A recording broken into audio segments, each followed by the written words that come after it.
السلام علیکم بچوں، استاد P S Damba حاجینہ، subject Urdu. تو بچوں کلاس ہماری چوتھی ہے، سبق ہمارا اتفاق ہے۔ بچوں پرسوں ہم نے یہاں تک پڑھا تھا،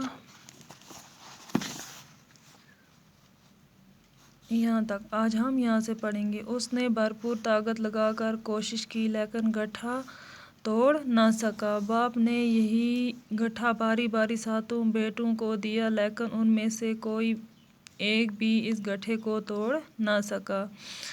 تو بچوں جو وہ بوڑھا باپ تھا اس نے کیا کیا، جو گٹھا تھا وہ ایک ایک کر کے ساتوں بیٹوں کو باری باری دیا لیکن اس گٹھے کو کوئی بھی، اس کا بیٹا جو بھی تھا، ساتوں بیٹوں میں سے کوئی بھی توڑ نہ سکا۔ باپ نے گٹھا کھول کر ایک ایک لکڑی ایک ایک بیٹے کو دی اور بیٹوں نے آسانی کے ساتھ اپنی اپنی لکڑی توڑ ڈالا۔ تو جب باپ نے کیا کیا، اس گٹھے کو کھول کر ایک ایک لکڑی ایک ایک بیٹے کو دی تو انہوں نے کیا کیا، وہ ایک لکڑی آسانی سے توڑ ڈالی۔ یہ ترکیب بیٹوں کی سمجھ میں نہ آئی، وہ حیران ہونے لگے۔ تو یہ جو ترکیب تھی یہ اس کے بیٹوں کو سمجھ میں نہ آئی، وہ کیا ہو گئے، حیران ہو گئے۔ باپ نے بیٹوں سے کہا، میرے بیٹو حیران ہونے کی ضرورت نہیں، جب یہ لکڑیاں ایک ساتھ بندھی ہوئی تھی تو یہ مضبوط گٹھا توڑ ڈالنا کسی کی طاقت نہیں تھی، اور یہ 7 حصوں میں بٹ گئی تو آسانی کے ساتھ ٹوٹ گئی۔ تو باپ نے انہیں کیا کہا کہ میرے بیٹو حیران ہونے کی کوئی ضرورت نہیں ہے، پریشان ہونے کی کوئی ضرورت نہیں ہے۔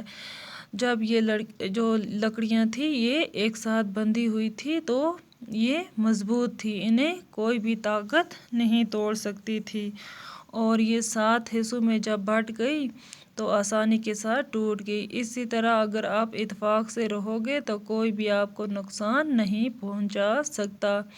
تو باپ نے کیا بولا، جب آپ ساتوں بھائی اتفاق سے رہو گے تو آپ کو کوئی بھی نقصان نہیں پہنچا پائے گا۔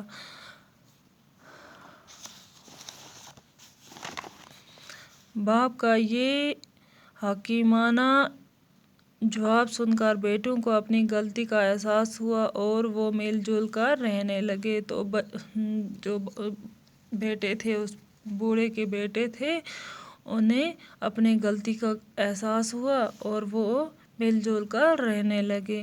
اس کہانی سے ہمیں کیا نصیحت ملتی ہے، ہمیں اتفاق سے رہنا چاہیے۔